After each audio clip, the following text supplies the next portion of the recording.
Welcome to The Other Side of the Page, a bookish podcast where we yap about the books we love and the songs that give us main character energy. We're here to sift through the chaos that is our TBR. And to let you know why a book might just be your next favorite read. I'm Britt, dramatic plot twist lover and champion for MMCs needing to be more pathetic and down bad. And I'm Hannah, reader release 5 books at once and a detailed fantasy map enthusiast. Every Wednesday, press play on a brand new bookish episode. Stay up to date with the books we will be covering by following us on social media at othersideofthepagepod on TikTok, Instagram, and Threads.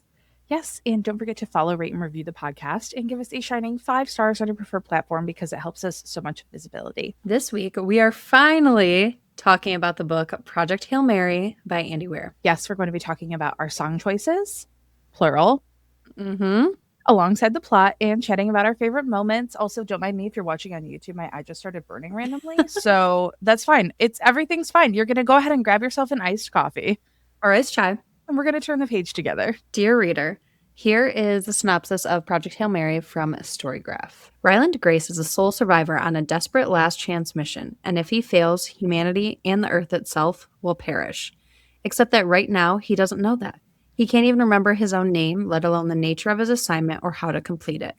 All he knows is that he's been asleep for a very, very long time, and he's just been awakened to find himself millions of miles from home with nothing but 2 corpses for company. His crewmates dead, his memories fuzzily returning, Ryland realizes that an impossible task now confronts him. Hurtling through space on this tiny ship, it's up to him to puzzle out an impossible scientific mystery and conquer an extinction-level threat to our species. And with the clock ticking down and the nearest human being light years away, he's got to do it all alone. Or does he? And we think you should read this book if you want an interstellar story about discovery, speculation, survival, and friendship. Yeah, and you might want to avoid this book if any of the following are potentially triggering for you: death, confinement, medical content, suicide, injury details, suicidal thoughts, alcohol, drug use, and a little bit of canon. And space. In space. Vast amounts of End space. of the world. Yeah. That kind of apocalyptic. Stuff. Yeah. But otherwise, it's great. It's fantastic. All right. So let's talk about our song choices. So this week, we decided to pick 2. Naturally. Each. And so I picked Strangers Like Me by Phil Collins and Rocket Man by Elton John. You had to pick Rocket Man. Like, you just simply had to. Oh, it's so good. I picked Meant to Live by Switchfoot, but the John Bellion cover of this song. And then I just had to. I picked You're My Best Friend by Queen. Yes, I love it. All right, so now we're moving into our Pages Turned and Bridges Burned section, which means we're going to be discussing the book cover to cover, which means spoilers are ahead. Again, we are referring to the book. We know that the movie is coming out, but we are recording this before we see the movie. And so spoilers from like now on. So if you have not read Project Hail Mary, we ask, this is one book that we are specifically telling you, even if you don't like sci-fi, you need to pause the podcast and go and read it, particularly in the audiobook format, and we will tell you why shortly. If you have read it, you're here for the vibes. Let's dive on in with our theme lyrics. Yes. So my theme lyric from Strangers Like Me is like a whole section, so bear with me, everybody. But whatever you do, I'll do it too. Show me everything and tell me how. It all means something, and yet nothing to me. I can see there's so much to learn. It's all so close and yet so far. I see it myself as people see me. Oh, I just know there's something bigger out there. And one of the best parts about this book is the story between like Rocky and Grace. Like we'll talk about Rocky later on, but they like learn from each other and learn their similarities and their differences. And this song, it's from Tarzan. And so it's just those 2 worlds kind of coming together and learning to communicate with each other. And there's all those differences and similarities that they learn together. Yeah. And then one of my lyrics from Rocket Man is, and I think it's going to be a long, long time till touchdown brings me round again to find I'm not the man they think I am at home. I'm a rocket man. Rocket man burning out his fuse up here alone. And one, it's literally going to be a long time till he touches down. Or if he does or doesn't, right? Who knows? But he wakes up all alone, which gives like the same vibe as, Elton kind of talking about being a rocket man, being alone, and just that vibe of being in space. Yeah. I love it. I have from Meant to Live, I have we want more than this world's got to offer. We want more than the wars of our fathers, and everything inside screams for second life. And this to me is Ryland and Strat's conversations all coming back to wanting more out of life, quite literally to save Earth itself, of course, but like Ryland Grace for him to actually live up to his full potential. And we'll talk about that through the plot. But there was so much potential living inside of him, and he just didn't want more, but Strat wanted more for him. And basically, I just remembered like wake up, like you got to get your shit together, like you're doing this moment. And this is one of those. And then this song is so unserious to me, but I have the "Ooh, you make me live whenever this world is cruel to me. I got you to help me forgive" from "You're My Best Friend." I just imagine a Rocky and Rylan moment in space dancing to the song in the purest sense of like just Mm-hmm. the purest sense of a best friend form. And I just like I can picture them like doing like a little like Matilda style sequence. You know what I Yeah. mean? Again, With so their little unserious. sciencey things, the amoeba and the Yes, and like I just astrophage. yeah, I just love so much. Now, we did mention it, but we're going to talk about it again right now. We both did the audiobook for this one. We firmly believe it was the right choice. It was just truly one of the best audiobooks I have ever listened to. And we Mhm. do so many audiobooks. Yeah. Since we're in spoiler territory, Rocky, our little alien friend, just the way that they communicated, and that was so cool in the audiobook. And we saw a TikTok too about the narrator of this book, Yep. that he like didn't do any prep work. He's like, I'm kind of the odd one out, but he went into the book like narrating it, reading it as it went, which makes it even more amazing because he was discovering things along with us. And we'll talk about why. And we kind of talked about in the synopsis that like the main character doesn't remember what's going on and has these like flashbacks and memories. So Yeah. when the narrator's reading it, he's discovering that like Grace is discovering, which I thought was kind of cool. And I feel like that's what helped make the story that he told better. Yep. So we have our narrator is Dr. Ryland Grace, and he wakes up on the Hail Mary. When he wakes up, he has no idea what the fuck is going on. It's on a Yeah. spaceship, question mark. And apparently Ryan Gosling said to someone that he kind of compared it to Interstellar meets ET, which love. I love this. Now, he wakes up, he has amnesia, and appears to be the only survivor of a 3-person crew on this ship, which we learn later was in fact a suicide mission. He went into the ship knowing he would not be coming back.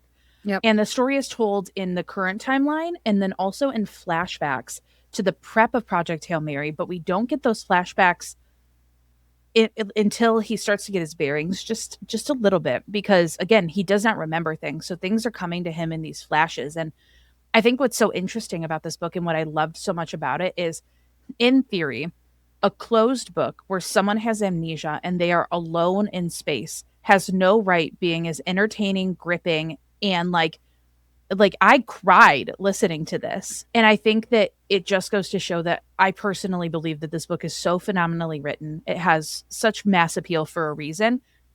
Even there are so many scientific terms in here that I don't give a rat's ass about. I don't Mm-hmm. understand. I don't like fully absorb. And yet somehow it didn't matter. Yeah. Yeah. I saw like somebody say it could be all ages too. Like, Yeah. so one of the reasons why like Ryland, and we'll go back and forth probably calling him Ryland Grace, Yeah. just know that they're the same person. Yep. And he got chosen because he's a teacher and he did like controversial academic work about extraterrestrials, why he was like chosen for this project. Mhm. And the project is a mission 12 light years away from Earth to the Tau study solar system to save all of humanity. That's a pretty big deal, right? Yep. Apparently, the sun in our solar system is infected with astrophage, and it's like an alien life form. A lot of sciencey terms here that I'm not gonna kind of reiterate. I'm not a science person, Yep. but basically, Earth has 26 years before total extinction, and so that is their mission. It's basically a sacrifice mission. Like there's not enough fuel, like we said, for a return trip.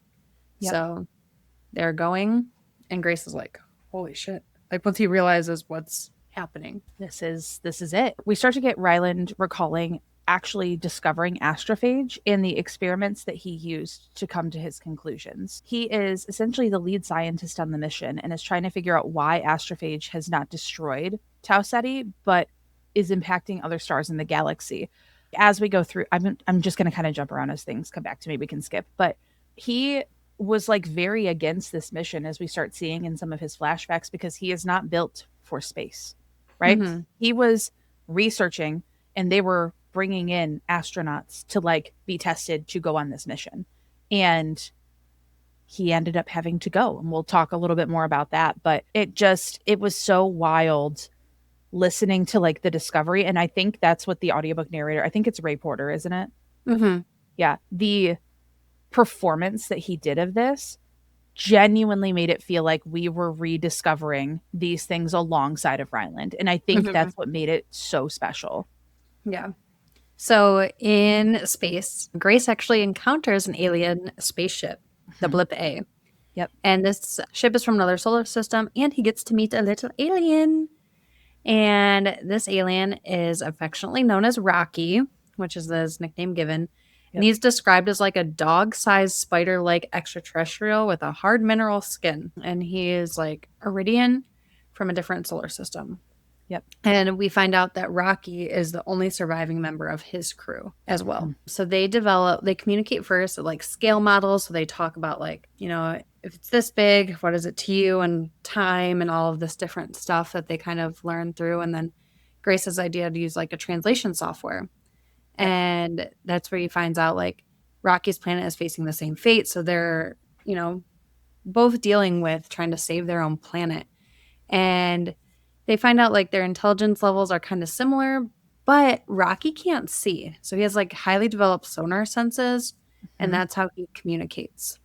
Yeah. And he also has a pure xenon compound called xenonite, and it is stronger than any material on Earth. And so they become fast friends, and they have very similar senses of humor.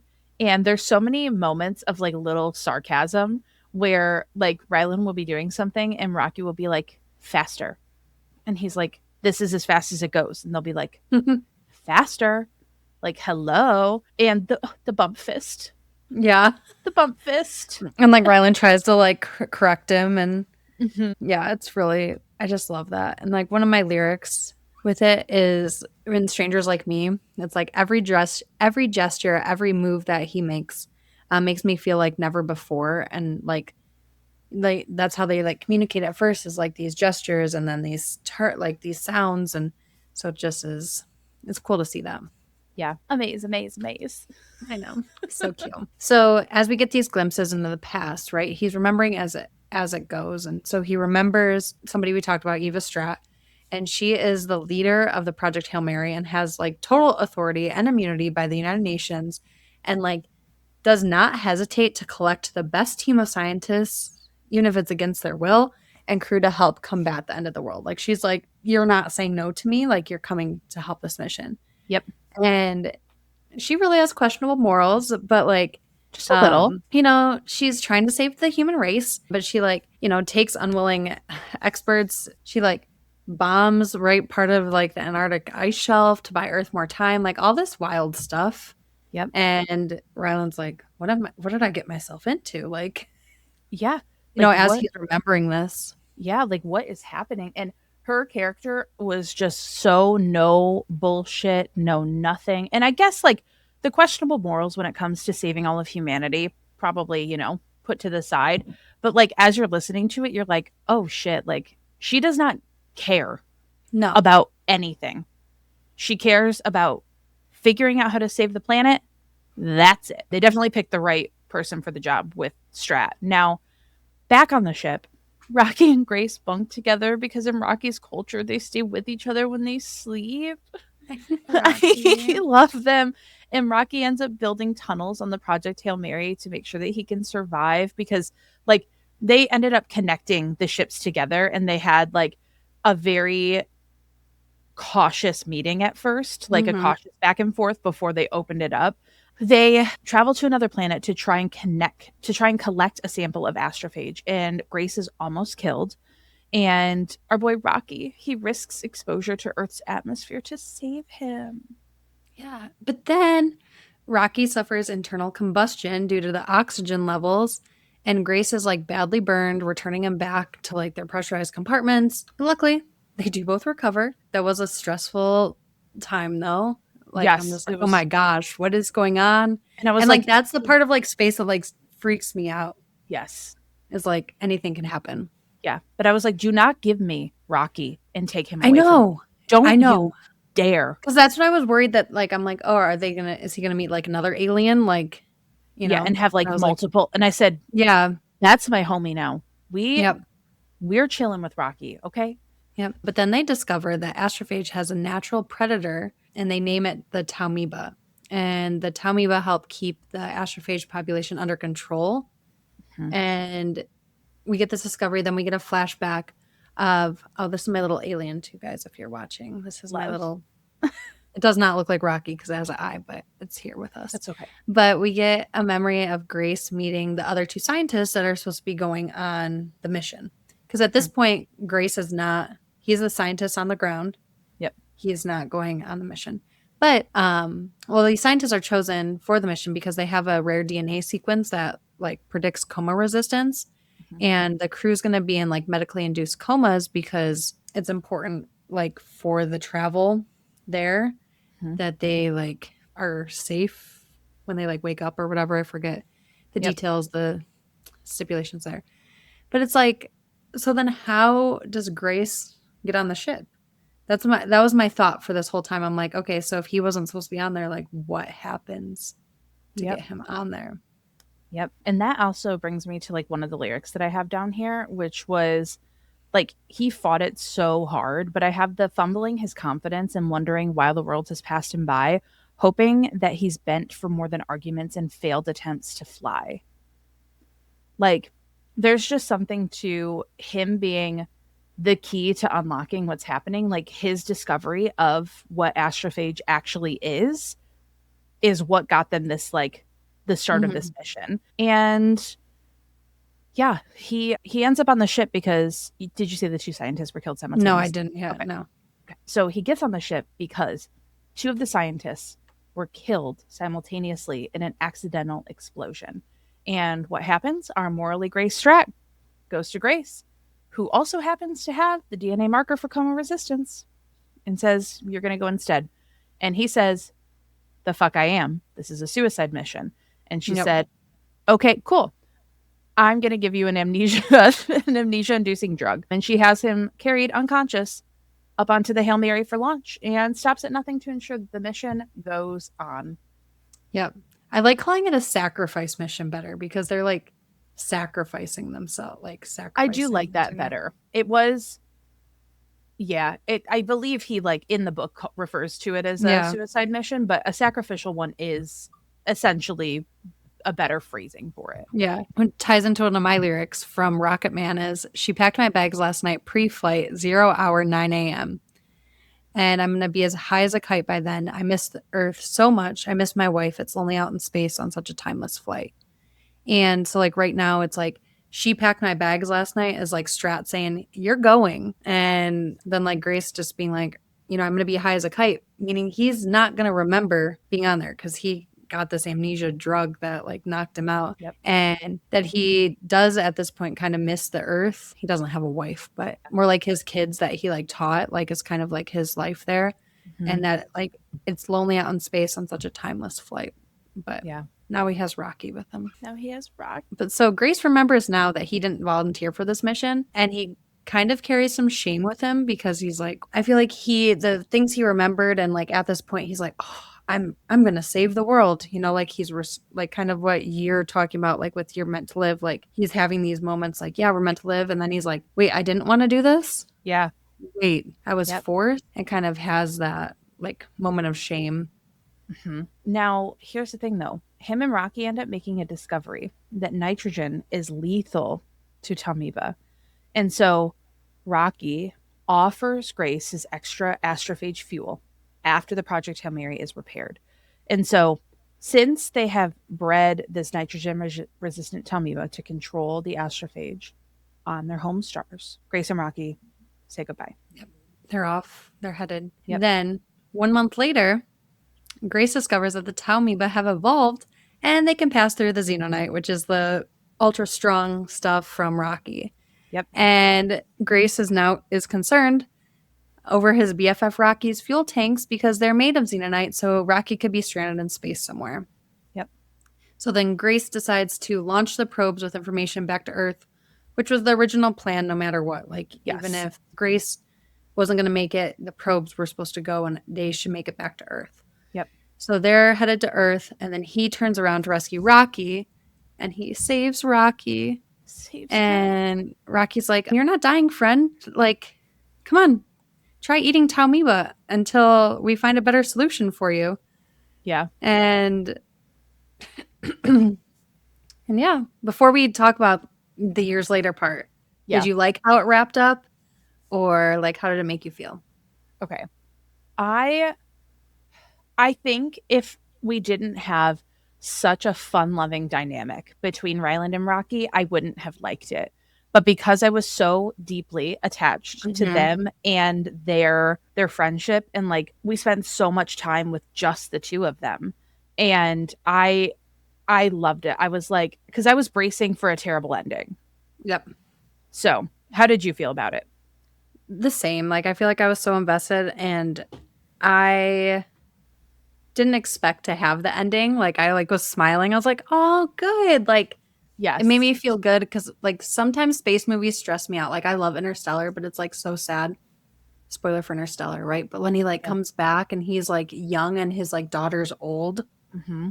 and it like breaks my heart with that. Yeah. So like this, I'm like, okay, like it was fun. But so years later, Grace is happily established on Arid, which is where Rocky lives, and teaching science to the young Iridians. Yes. And Rocky visits Grace to tell him that the Iridian scientists have determined that Sol, the Earth's sun, has recovered from the astrophage infestation, indicating that they returned to Earth, those probes did, and that Project Hail Mary was ultimately successful. Yep. And Grace, he does debate on like making the long journey home, but puts off the decision. And he just heads to work teaching. And it just like ends so positive there. Yeah. It was just so good. Like, yeah. I'm so excited for the movie. Me too. But one of my lyrics kind of ties into the end too. Yeah. Is from Strangers Like Me. It's "Come with me now to see my world where there's beauty beyond your dreams. Can you feel the things I feel right now with you? Take my hand. There's a world I need you to know." And I feel like that's Rocky to Grace. Like, just like, come with me to see my world. Like, there's so much that you can learn and that you don't know, and so much that we don't know that we can learn from each other as well. I love that. I think that was it for my lyrics. I didn't have a ton more. But yeah, I don't know. I think this is a book that the vast majority of people would enjoy. Even if you're not like a sci-fi person, there's just something about the way that it was written was so captivating. Yeah, I know. I'm excited for the movie. I think Ryan Gosling will do a nice job. I agree. And Rocky looks adorable. He looks so cute. Now, I was a little surprised to see how much they were featuring Rocky pre. Yeah. But I think in the book itself, I think on the cover or like the inside cover, it does like say something about aliens, and even like the synopsis has like says, or is he alone? So I don't know. I don't know if that would change like how I thought about the book, because I kind of went in not knowing. Me too. What was happening. But I feel like that's how me and you go into books, is like we don't know what we're getting into.